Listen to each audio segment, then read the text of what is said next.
what did you have for breakfast today? Well, I don't know what you had, but we are all consumers of food.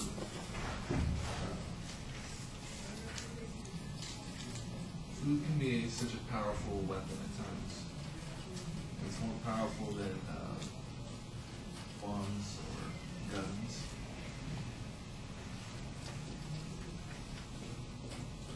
There's so much food, but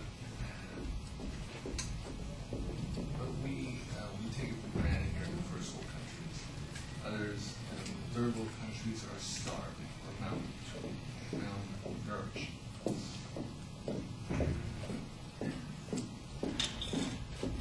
But as populations grow, we will have these issues will continually rise. But what can be solved? What's the solution? Well, some proponents say genetically modified food. In which case, I think that is a terrible idea. And I don't want to persuade you from thinking about this too much. Persuade you from this idea. Because it is not a silver bullet that will solve all the world's issues. I will explain the categories for this genetically modified food. The BT and herbicide tolerance, the environmental and human health related to it, and the regulation that protects us. There is great potential in this field, but it's premature to think that it can solve all our problems.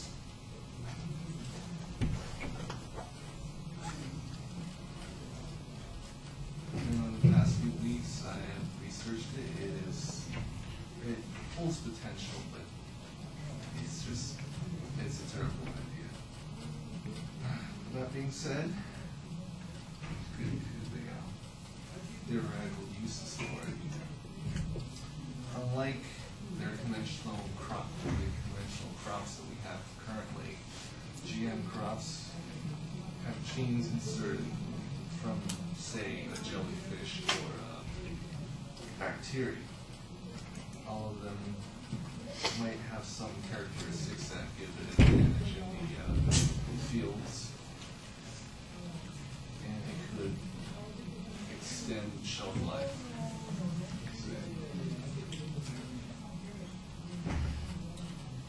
Now this is a lot quicker. This GM is much more. It's a lot quicker to process than conventional crops. But every day we are exposed to these things, and yet there are no harm done.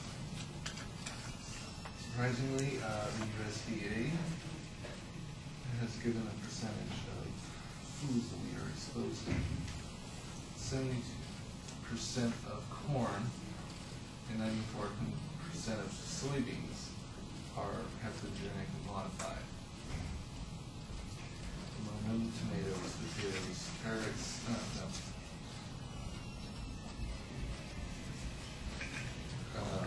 carrots, wheat, and rice.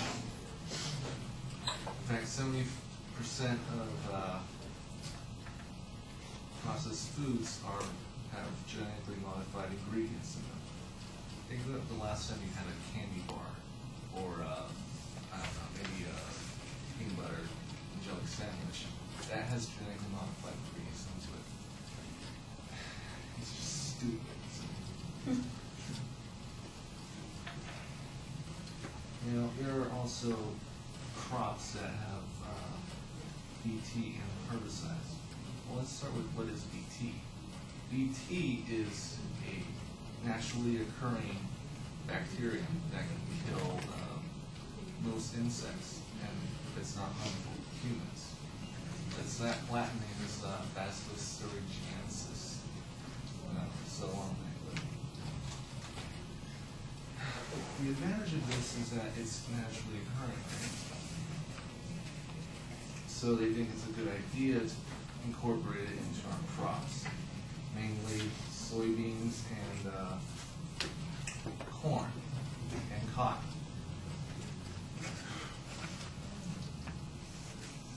It is the most efficient and so it's the most efficient when it's externally applied. But what if they applied internally? Internally, it would save a lot more money than if, say, they applied it externally.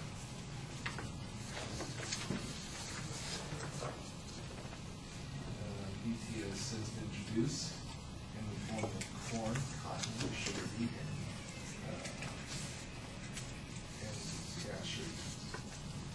and it has shown a 10 to 15% increase in yields.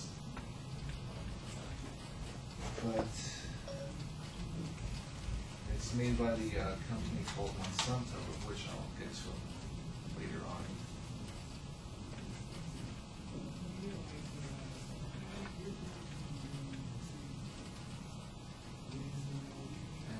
Is another one called herbicide-tolerant crops, also made by Monsanto. Herbicide,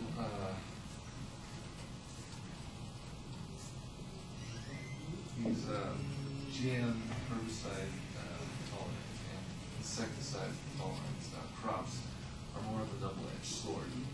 Their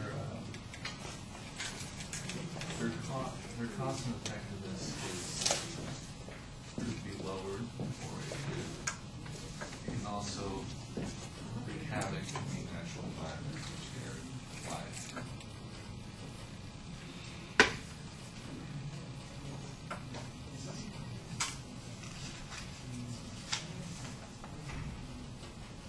Since I talked about a little bit about BT, let's talk about herbicide-tolerant crops. They have something called glyphosate,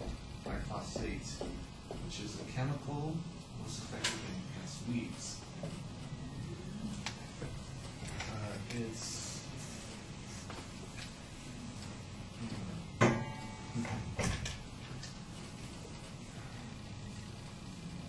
has a genome incorporated into the crops, so they'll be resistant to the herbicide when it's poured or sprayed onto it.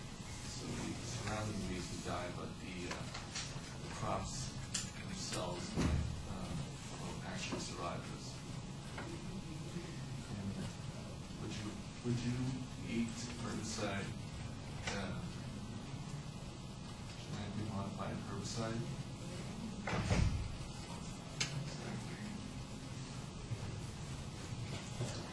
No, it's GM is still controversial in its uses because of these possibly harmful contents.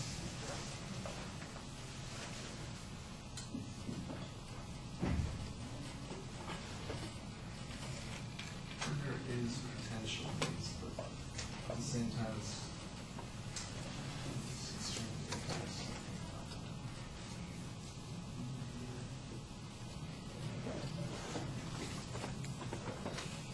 And in terms of health,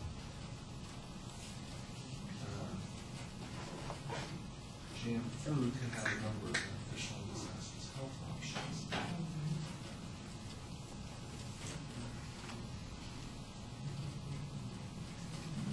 Let me first talk about the environmental impacts.